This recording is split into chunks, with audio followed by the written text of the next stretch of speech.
You could do the most incredible things if you have enough reasons. See, reasons will change your whole life. Mr. Schaff said to me, he said, Mr. Rohn, I think you've got plenty of intelligence, you've got plenty of talent, you've got plenty of ability. Probably what you lack is plenty of reasons. He said, I don't think your current bank balance is a true indication of your level of intelligence. I was happy to hear that, he said. I think you're much smarter than your present bank balance indicates. And that turned out to be true. I was much smarter. But of course, my first question was, well, then why isn't it bigger? And he said, you don't have enough reasons. You've got enough intelligence, but not enough reasons.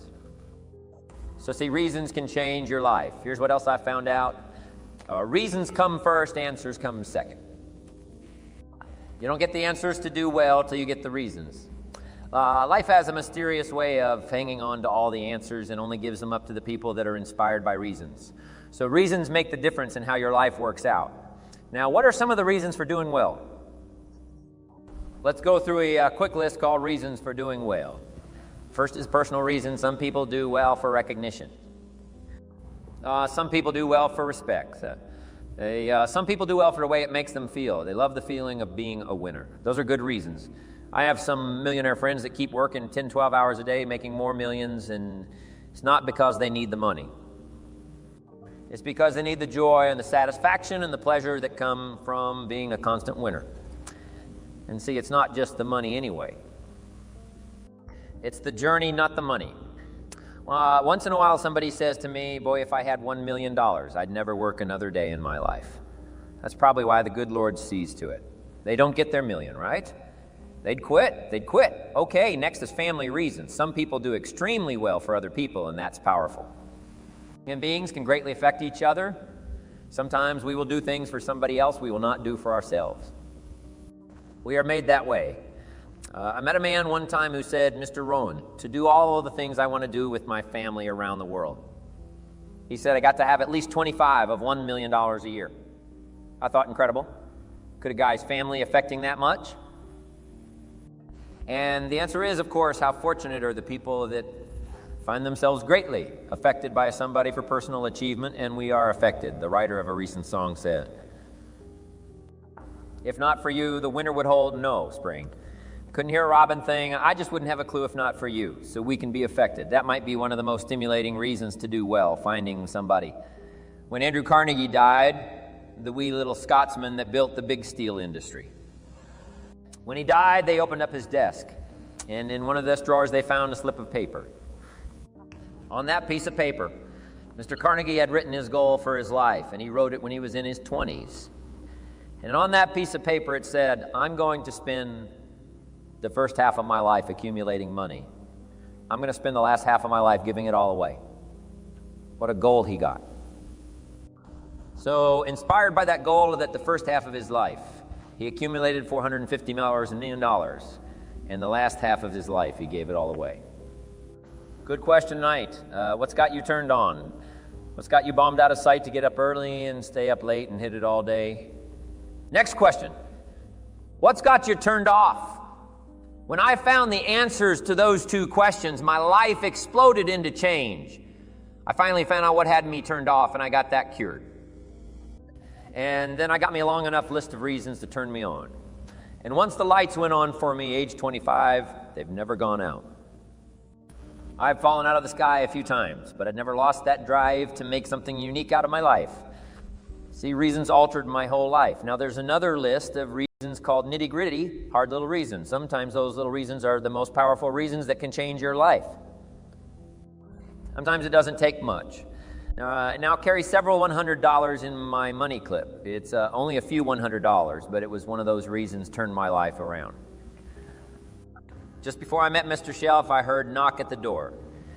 I go to the door, and there's a little girl standing there about this tall selling Girl Scout cookies, and she gave me one of the finest sales presentations I've ever heard. Special deals, several flavors, this whole package of stuff, $2.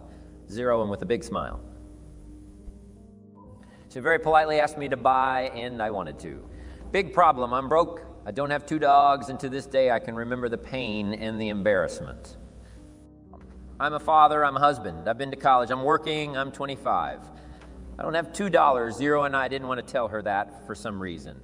So I did what I thought was next best. I lied to it. I said, hey, look, I've already bought lots of Girl Scout cookies.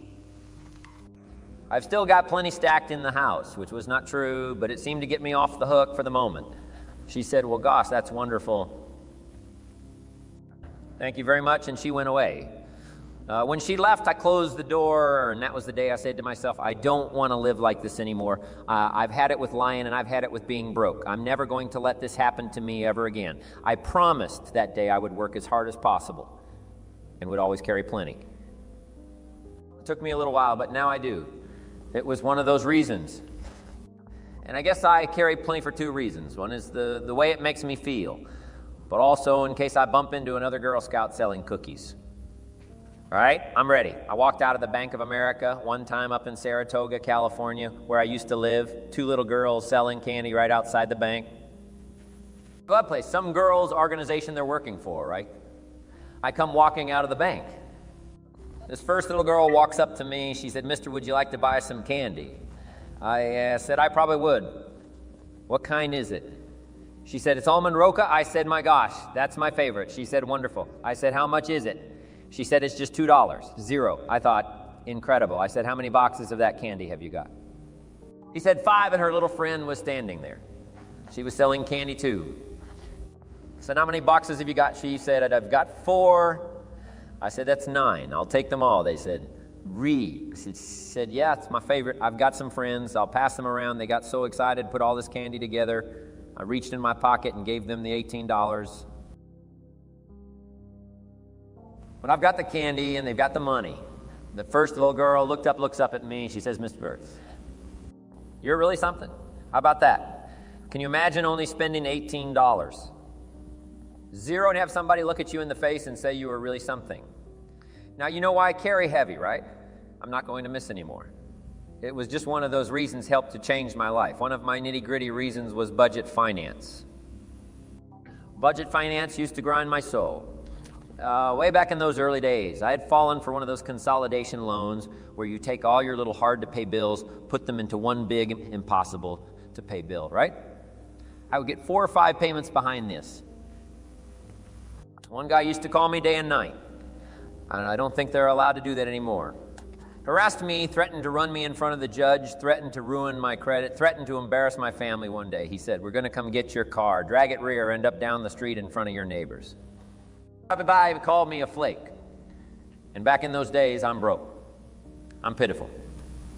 There's nothing I can do about it.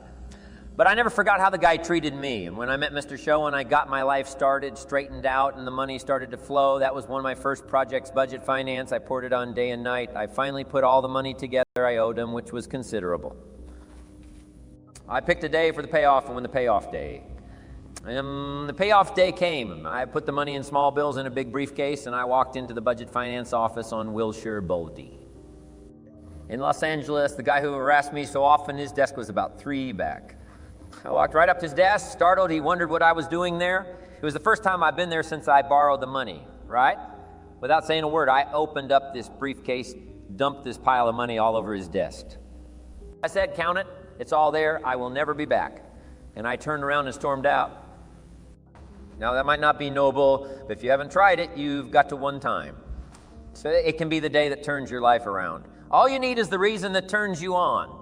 One of my dear friends, Robert Depew Bobby, used to be a school teacher in Lindsay, olive capital of the world.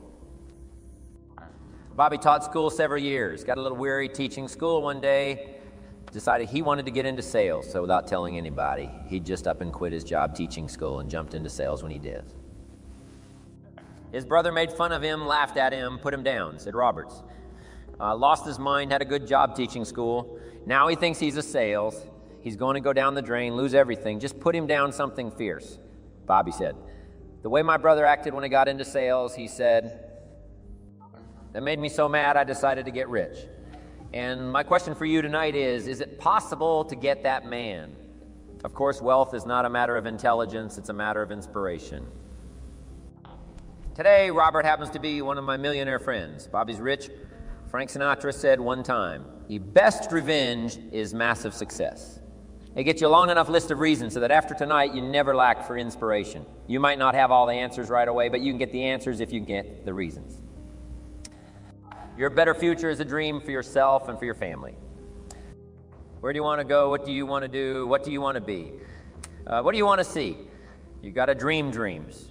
There's a Bible phrase that says, without dreams and visions, people perish. You've got to have something to go for that inspires the heart and the soul. Dreams from the children of Sanchez. It says, take the crumbs from starving soldiers, they won't die. Take the bread from hungry children, they won't cry. But without dreams, we all will die. You've got to dream. Don't lose your dream for yourself, for your future, for your family. The dreams of love and enterprise and travel and doing things, becoming something unique on your journey here. Don't lose your dreams. Do some dreaming. Here's the big challenge of life. You can have more than you've got because you can become more than you are. That's the challenge. And of course, the other side of the coin reads, unless you change how you are, you'll always have what you got. I have found in my experience that income does not far exceed personal development. Now, sometimes income takes a lucky jump, but sure enough, unless you grow out where it is, it'll usually come back where you are. Life has strange ways. If somebody hands you $1 million best, you become a millionaire quickly, so you get to keep the money. Otherwise, sure enough, it'll disappear. Somebody once said, if you took all the money in the world, divided it up equally among everybody, it would soon all be back in the same pockets. Incredible. Success is something you attract, not something you pursue. Success is looking for a good place to stay. So instead of going after it, you work on yourself. Personal development. See, the major question to ask on the job is not what are you getting. The major question to ask on the job is what are you becoming. See, the big question is not what am I getting paid here.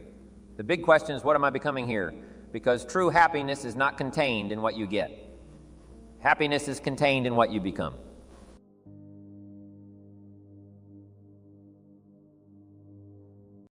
Get ready for next month this month. Get ready for next year this year. Always be a day ahead and a step ahead and a year ahead in your research and your development, in researching your own feelings and life and what's going on, so that no matter what conversation comes up, what chance to communicate comes up, whether it's a business communication or a personal communication, whether it's social, whatever it is, you'll be more ready for it a few months from now than perhaps you are now, just because you're doing it deliberately and consciously. So that's number one, have something good to say. First step to good communication. Here's the second step. Say it well.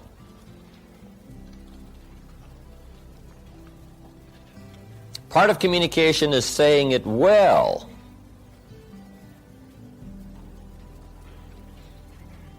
And there are some key points on saying it well. Having a good conversation that gets your point across, but also gets the job done. Saying it well is a matter of repetition, conscious repetition. Some people say it over and over and over, but they don't get any better at it. But conscious participation, repetition, will help you to say it better. See, my first seminars, they were not that good. I'll admit that. But guess what? I did it again with the thought in mind of getting better. I did it again with the thought in mind of getting better. Okay? I practiced it some more. I did it some more. I went over it again. I went over it again. And sure enough, if you do it over and over and over and over consciously with the thought of getting better, guess what? Anybody can get better. People often wonder why I can do the evening seminar, 3.5 hours, most of you have been there, and I don't use any notes. Interesting. Once in a while someone asks me, how can you do 3.5 hours and you don't use any notes? And it's very simple. Anybody could do it. Guess why I'm able to do it? I've done it a few thousand times. See, if you do something a few thousand times consciously, sure enough, you will get better and better and better. So whatever you're doing now in the way of communication, the question to ask is, how long do you want it to take to get good at it? You say, well, I want to get good right away. Then you got to do it over and over and over and over. Repetition helps you to get better. So the second step to good communication is saying it well. Now, there's some other points on saying it well. Here they are. One, say it with sincerity. And I don't know any substitute for sincerity.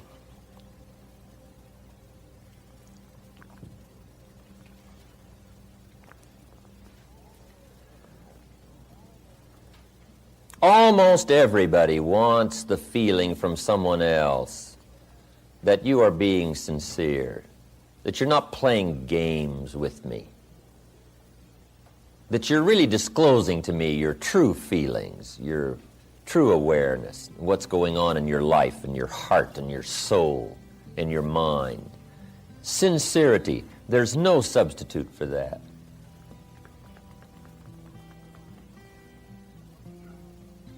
Once in a while, someone asks me, when the seminar's finished, they say, look, Mr. Rohn, everybody's gone now, but tell me the truth now.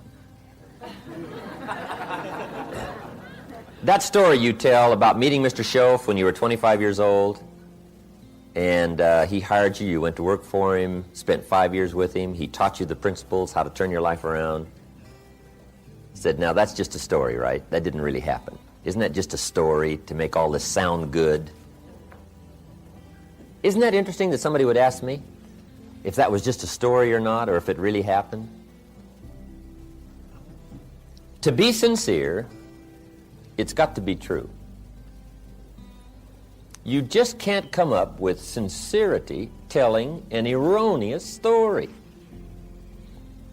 Now, you might make it sound sincere, but sure enough, someday it'll come back to haunt you. Saying it well is saying it sincerely. Saying it well is saying it accurately. You don't want a lack of credibility to creep into your communication. So you just got to be sincere. Tell the truth. The truth is so powerful, you don't need to dress it up with fiction. Another part of saying it well is saying it with brevity. Don't linger too long on any one point, because I got a good disclosure for you. The human attention span is short. You can't linger too long on any one thing. You've got to move along. So brevity. I used to tell long stories. And I stretched them out so long, people forgot the beginning by the time I got to the end. And now the end doesn't make much sense, right? Because you can't hook them both up. I just drug them out too long. People get weary. You just got to practice being brief. Short. Attention span is short. The best practice on this is to practice with kids, because their attention span is really short, right? And they don't mind telling you, right?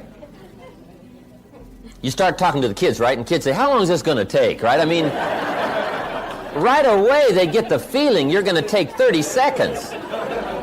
And you should only take 10, right? I mean, they get bored right away. So short. Make your stories short. Be brief in your illustrations. If you're going to say, here's something that happened to me one time. Don't give people a feeling now that you're about to launch into a 20-minute story. Just make sure you get the feeling across that you're going to be brief. It isn't going to take long. You're going to get the story across. And I guess part of that is our high-powered, speeded-up way of living, especially in this country. But it is true. If you want to be effective in communication, you've got to be brief. On any one point, you can't linger long. And I think I've lingered long enough on that point. Next, saying it well is saying it with style. Now, part of style is your personal style. And this involves a whole lot of things. It can involve gestures. It can involve facial expressions. You talk with your eyes. You know, you speak with your facial expressions as well as with your words. Some people talk more with their hands. That's part of your style. Gestures, all of that. Now, here's the key on this, is to develop your own style. However, be a student of style. First, have something good to say. Second is to say it well. Consciously say it well. Practice saying it well. Get to where the words come more clearly, more freely.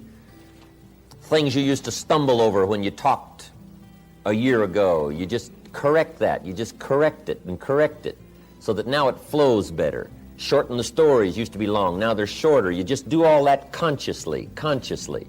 so that you get better and better at it, saying it well. Okay, here's the third step to good communication. And this is so important. Read the effect you're having. When you communicate, see, that's just major.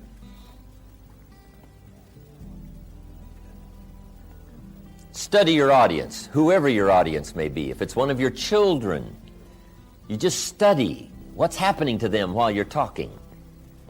Right? Look in their eyes, look in their face. Analyze what's going on between you and whoever you're talking to, another person. Whether it's a business conversation or a social conversation, you've got to be keenly aware of what's happening to whoever you're communicating with. Now, a real challenge is communicating with an audience. We had about 1,200 people the other night in Orange County, right? And I've got to make sure that everybody from down here, down in front, way in the back, how to gather up 1,000 people's attention, right, for the 3.5-hour period. Now, that's a real challenge. I didn't used to be that good at it. In fact, when I first started lecturing, I was hardly aware of my audience. I was so absorbed in my notes and my material, guess what? They could have all got up and left, and I would have never known it.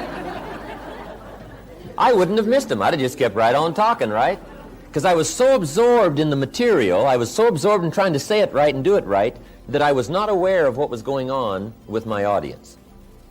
But you've got to read the effect you're having for a really effective communication. Now, if it's just an informal communication situation, you can just ask the question, do you read me? Right?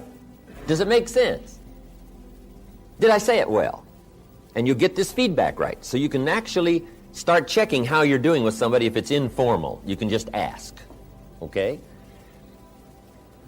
Now, what you've also got to learn to do is read some of the subtle things that are going on with whoever you're talking to. Because especially humans, or especially adults, you know, when we get a little older, we have these tricky ways of looking like we're interested when we're really not.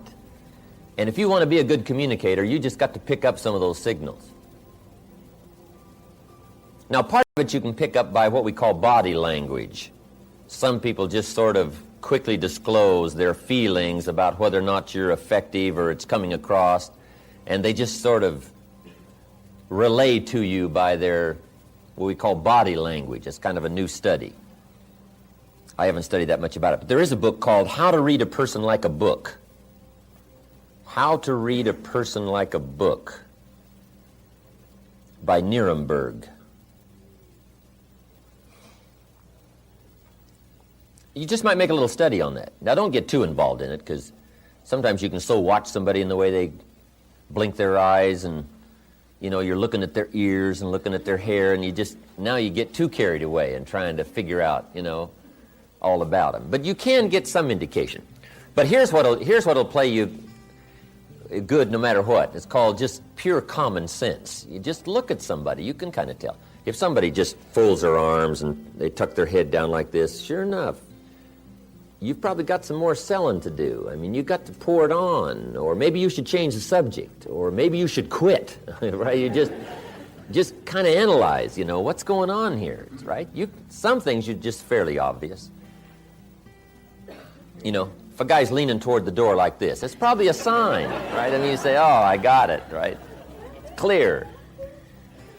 I've got a good word for the common sense approach, and it goes like this. Let the obvious be your best teacher. Whatever you do, don't ignore the obvious. You know, sometimes we say, oh, it couldn't be. Yes, it probably is.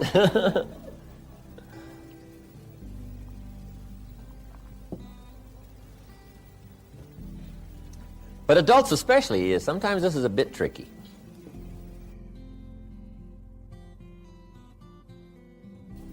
People smile, nod their head like this, and they got you shut off, and you just don't know. Okay. Because in good communication, you cannot mistake courtesy for interest. Sometimes people will be courteous, but that doesn't mean they're interested. Now, if you mistake their courtesy for their interest, now, see, you've lost the hold on good communication.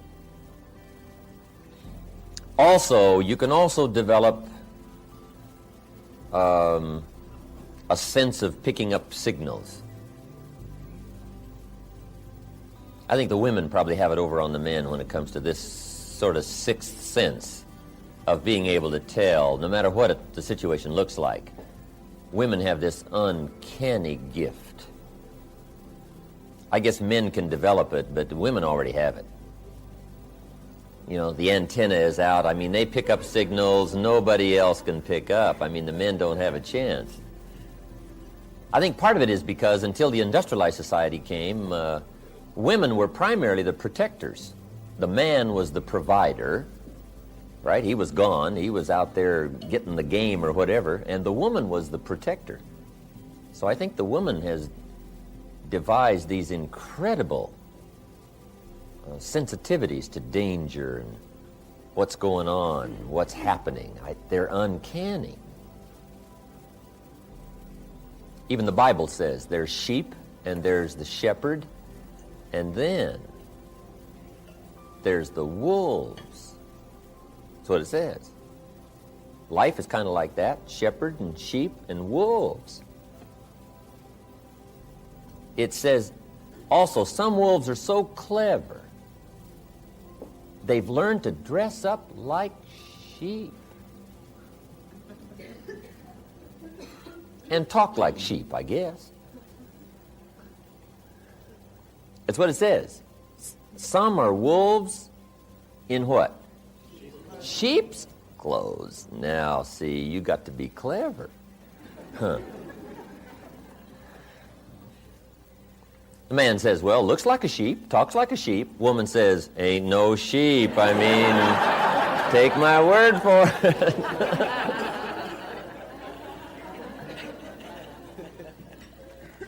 But that's that long developed instinct, I guess, right?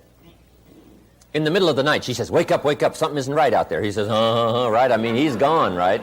She says, no, something, right? She has this uncanny sense. So that's part of, being able to read is picking up, Mr. Shove called it signals. He says we all throw off signals, vibrations. I don't understand all I know about that. But have you heard the expression, a dog can tell whether or not you're afraid of him? I guess that's true. We throw off a certain kind of signal, and animals, right, they just pick it up, they know. And you can't fake them out, right? You can say, I'm not afraid of you. Dog says, who are you kidding, right? I mean, come on. Okay, being able to read. That's so important, reading your audience. How you're doing. Should you speed up? Should you slow down? Should you change the subject? Should you be a little stronger? Just be more aware of whoever you're talking to. Right? Look a little more intently at somebody. Try to pick up what's happening between you and the audience or the person or the child or the business partner. You can't believe how it will affect your ability to communicate if you'll practice this part of picking up what's happening between you and someone else. Now here's number 4. Then we're going to take our first break. The fourth step to good communication is intensity. Strong feelings. Here's what changes the whole effectiveness of good communication. Strong feelings. In affecting other people with words, here's a key breakdown to keep in mind. And it goes like this. To affect other people with words, it's 20% what you know,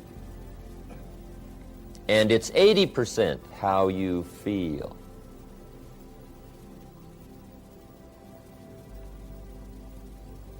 Feelings and emotions changes the whole outcome of communication. Intensity, words loaded with emotion have the best effect.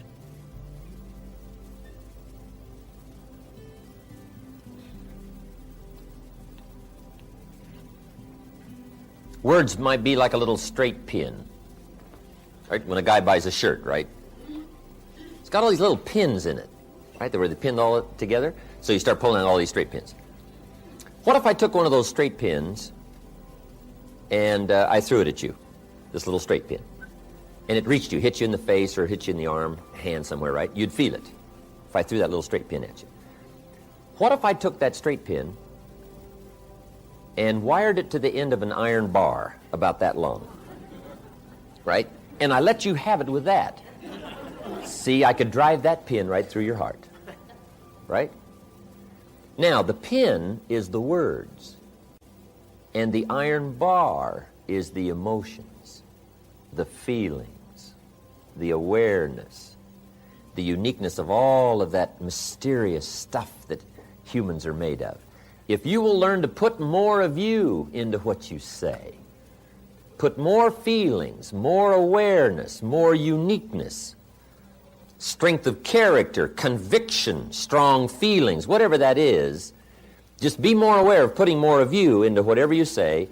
That's that iron bar that drives what you say to the heart, to the mind, and gets the job done. Words loaded with emotion. Now, you must also learn to measure your emotions. Okay?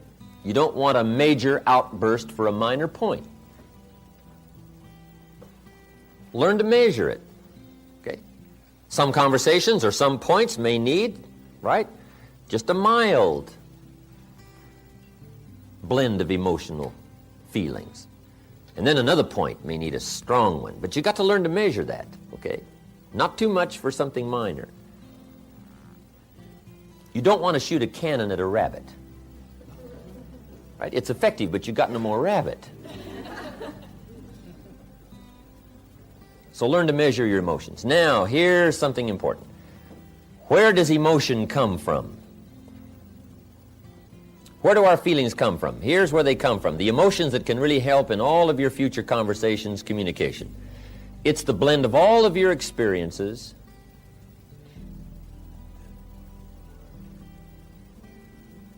and how they have affected you. The blend of all of your experiences and how they have affected you.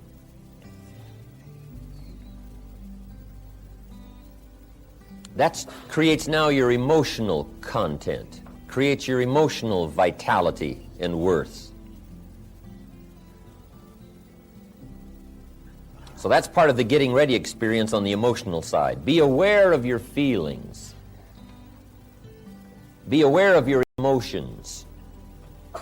And as that experience grows, now when you get ready to talk, you've got the blend of knowledge and the blend of feelings to put into your conversation. And that's what creates the power.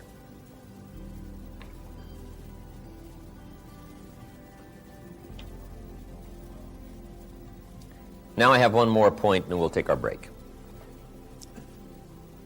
It says, don't forget to say it. Part of communication is simply being aware that more often than not, things need to be said. It's pretty easy to take for granted, especially the people that are close around us, that they already know how we feel. But you got to keep expressing how you feel. Here's a good phrase. Actions are no substitute for words. Now, we've used the other phrase, right? That words are no substitute for action, and that's true. Just talk, and not acting. See, that's not good. But here's what else is not good. All of the action and no talk. Make sure that the words accompany the action. Don't fail to say it.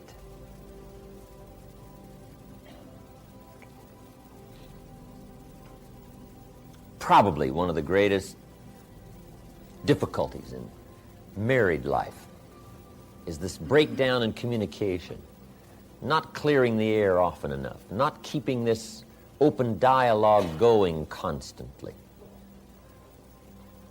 One thing I found out, take nothing for granted.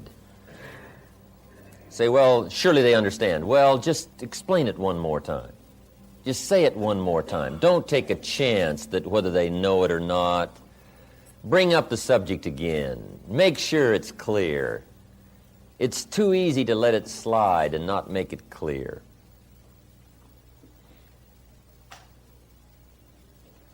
Especially the people around you. Say, how often do you have to tell the people that you love them? How often? Answer, often. Often. We all need reassurance. We all need it to be clear and pointed so that we know. There are some things you just don't let go.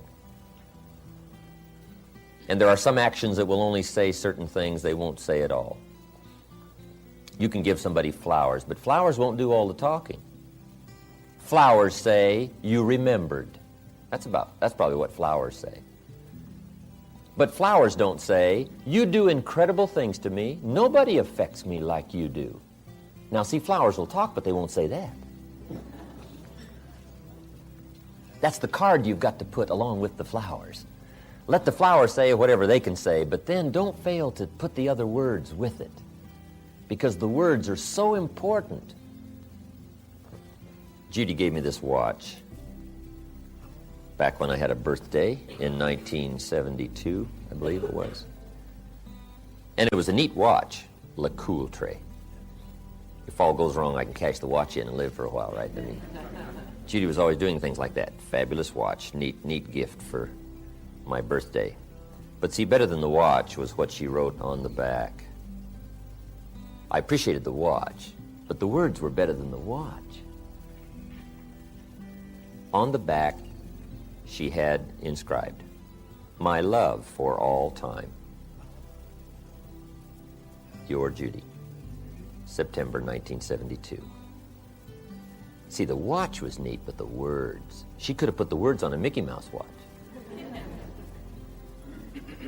Pardon me, Walt. I didn't mean to downgrade your mouse.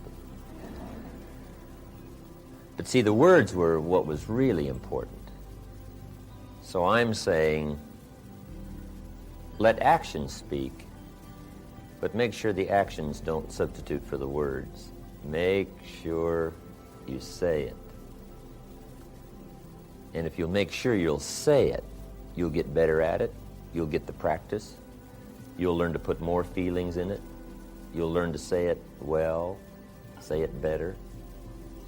And this whole process of communication for you, if you don't treat any of it casually, will start to grow. And you will be even startled in the next few weeks, the next few months, at what happens as a result of your future conversations if you become more aware of these things that we have just talked about. Sensitivity, fascination, interest, working knowledge, having something good to say, saying it well, reading the effect you're having, and the intensity of strong feelings.